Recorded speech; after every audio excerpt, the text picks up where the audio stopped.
So good morning, Kelly. Good morning. Hi, I'm Kelly with Nurse on Call Home Health Care, and Jessica Harris is here with me today. I'm a home health coordinator with Nurse on Call, and Jessica is a speech therapist with Nurse on Call, and we have some exciting topics to cover with you.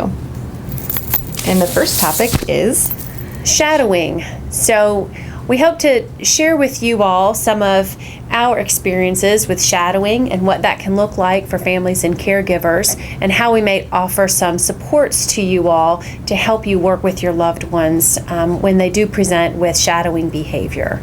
So you may be thinking, what do we mean when we talk about shadowing? Shadowing looks like a constant presence. If I'm the patient or the family member who has Alzheimer's or some dementia-related process, and Kelly is my caregiver, shadowing would look like, what's that? Where are you going? Oh, I'm not going anywhere. I'm going to be right here. Don't worry. And then where are you go? What are we doing? What's that? Well, we're just going to make some breakfast this morning. Would you like to help me? Oh, yes. Okay, let me give you some tasks that you can do and lay out some specific tasks for you as my loved one. And then what are we going to do? Well, that's what shadowing looks like. And that's shadowing, never feeling like you can have 5 minutes or 10 minutes to leave the home or go to the restroom by yourself, or complete making breakfast or a meal, constantly feeling that your loved one is in your presence and perhaps impeding you from doing some things that you'd like to do. Following the caregiver is a shadowing type of behavior, and also mimicking or imitating. So that might look like, again, if Kelly's my caregiver. I'm just going to go to do some laundry. Oh, we're going to do laundry?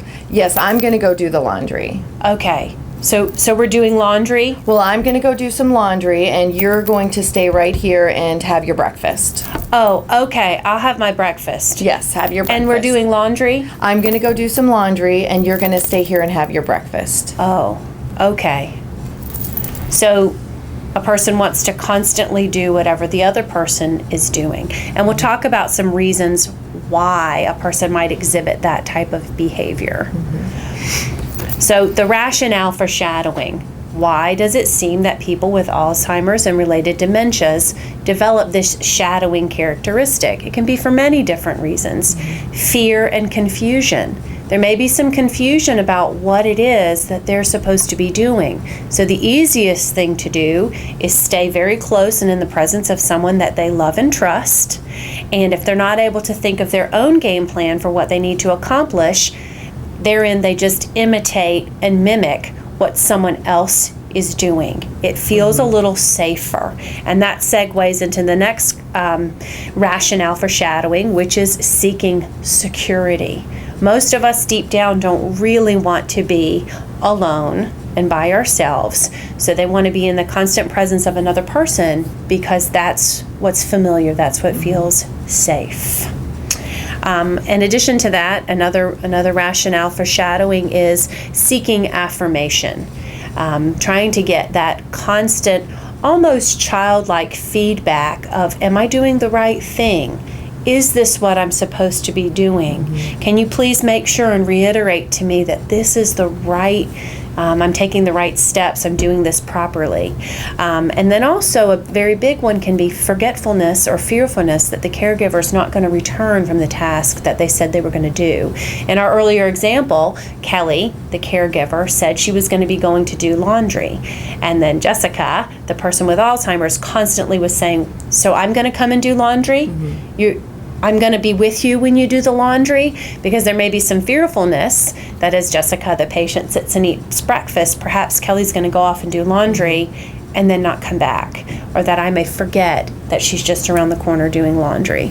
So that's a really big one. And then also perhaps some underlying paranoia.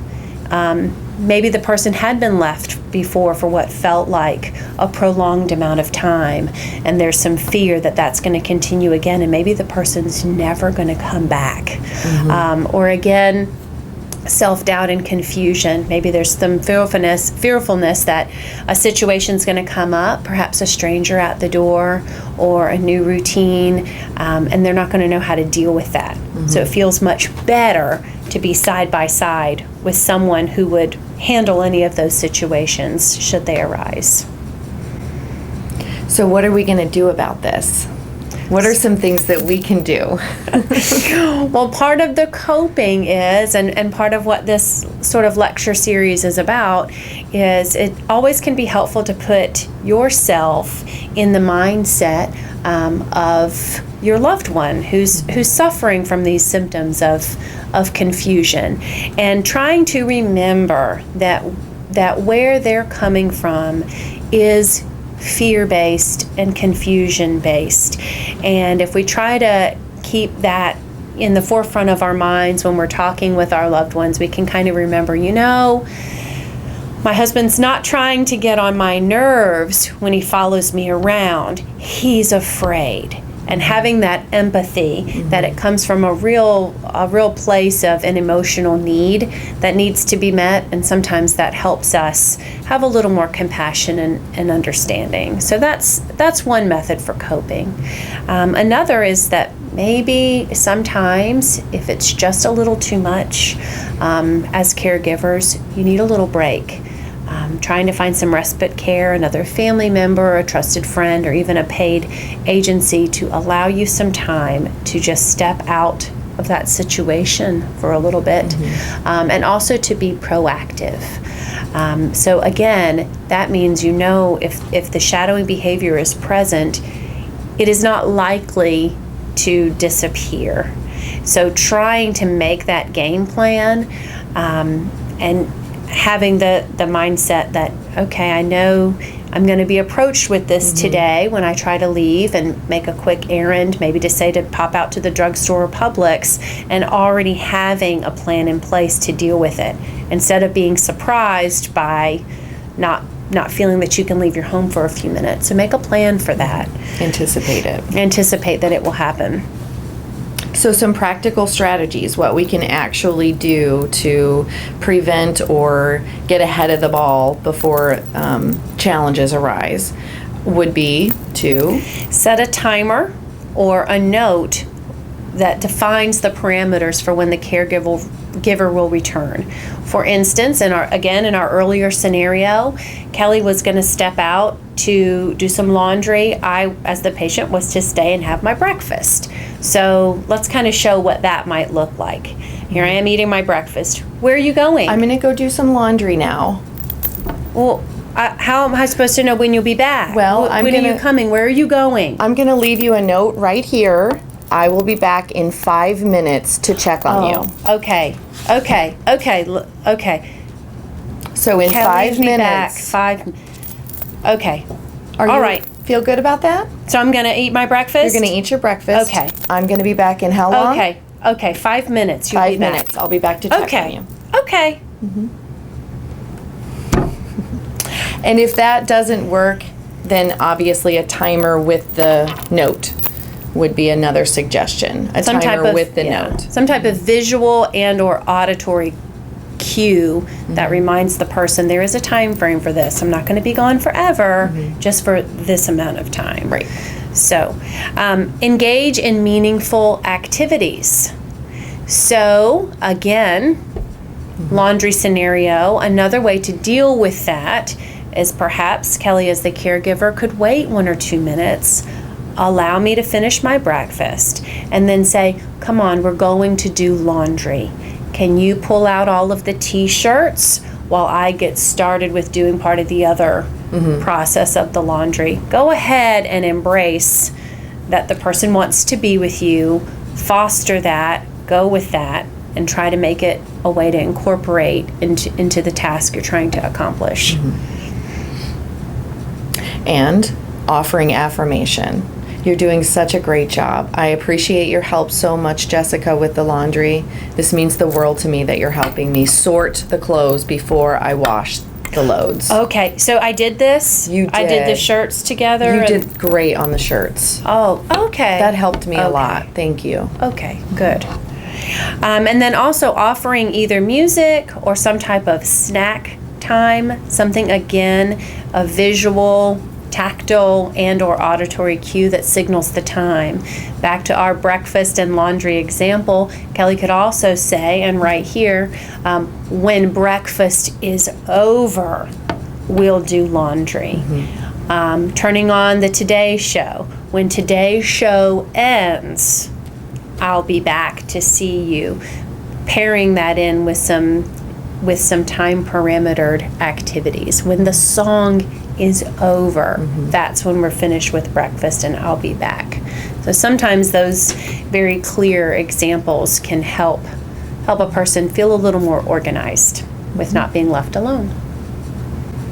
That was a great session, Jessica. Thanks. Do you have any questions? For the timer, the stages at which this is effective, because I imagine we get further into these stages, it's going to be, I don't remember what that timer is doing. Right. So we're looking early, middle stages where that works. For the timer, yes. Correct. But the note should suffice for, we've noticed, I mean, you could probably speak to that a little bit more than I could. Yeah, I What's a find little that bit a lot longer? of people respond very well to a written visual cue. And again, there are some ways you can modify that. So sure, in the earlier stages, the timer might work, and even just the timer alone might work. Then you move a little past that, you may need a timer and the note to explain it. A little beyond that, you may need some kind of timer or auditory cue, again, like a music or song playing, and then that might be linked with a picture. And then we've even seen some success with people even following more like a visual schedule. You know, first we're having breakfast, then is laundry, then a picture of Kelly will be back, you know, and laid out in a logical sequence that people can follow.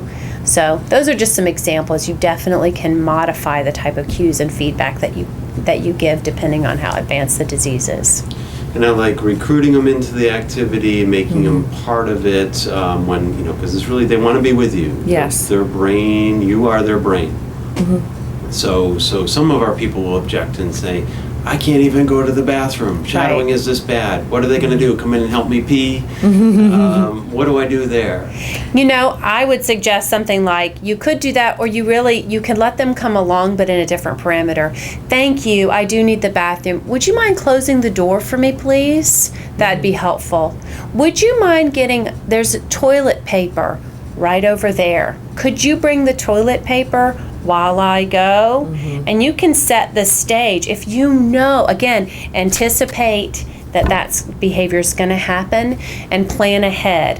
What is a specific small routine that I can build in to my need to use the restroom that they can be just a very brief part of that? Okay. You know, you might say, honey, I am going to go to the bathroom, and when I finish, I'll be needing to wash my hands. Can you get that pink hand towel that I like to use while I use the restroom? And even if it buys you just a couple of minutes to give them a task that's paired to your task, and then you hope to link it together. Gotcha. How about a life-size cutout? It could be. Well, and you know, it's not uncommon to see, you know, babies, lovables, you know, a comfort item that people have, because that's sort of the substitute for that affection, reassurance, and affirmation that you would get from your caregiver. So that's not uncommon either. And that could even be a whole nother strategy, is to say, I am going to be gone for a while, but here's your bear, here's your, you know, this, you're going to be safe because you have this. You're okay. You know, give this a hug if you're worried and you miss me, something like that. That can deflect some of the worry.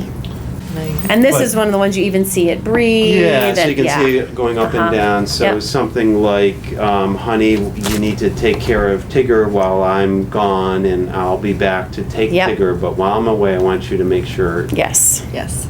he's safe. That's Absolutely. perfect. So that's basically sort of deflecting it. And now as the as the person who's maybe confused or anxious. Now I have Have a a place to purpose. direct my energies. I can't be consumed with being worried about where my caregiver went, because, oh boy, I need to take care of the kitty cat. I need to take care of Tigger. I need to take care of the baby. I need to feed my baby doll, or, whatever. How about this one? With a cell phone, let's say in these really severe cases, to put the cell phone and to have that audio connection. Honey, I'm going to the bathroom. It's a great idea. And I'll be talking with you. I'm just going in here so they can at least hear the voice. That's a great idea. And you even could have it on speakerphone. Hi, is everything still going out there? You can holler about you. Everything's still okay out there. I'll be back in just a minute or two. Keep eating your cereal. Keep taking care of the kitty. It's an excellent suggestion.